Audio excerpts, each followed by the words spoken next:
All right, listen, fam, let me see if I can explain this. First of all, I started this whole thing when I wrote the book KIBA. I found out what really set it off was I found out that, they just didn't teach our history, Black history in schools, at least not the way that I would have liked to learn it, you know.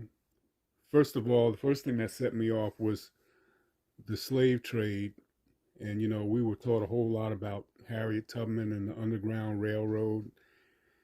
And I found out that there was another escape route, that the first escape route wasn't north, it was south, uh, down into Florida when the Spanish controlled Florida. The Florida border was the nearest international border. Well, that whole thing sent me down a rabbit hole. And just recently, uh, I wrote, or not wrote, but recently I did a little article, a little piece on the first Memorial Day. That was another shock.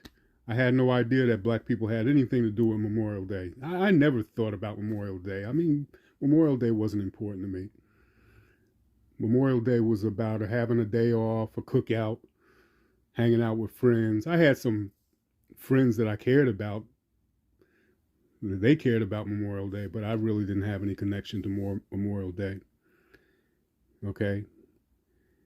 Then next turns out that I find out that Mexico had a black president, or at least part black, at least African descent. I had no idea. Vicente Guerrero. Okay. And because I'd studied the black Seminoles and first Gullah, the Gullah people, and who were also synonymous with black Seminoles, which were Africans that allied themselves with Creek and Muskogee Indians in the South, and really found out that the Black Seminoles played such a major part in American history.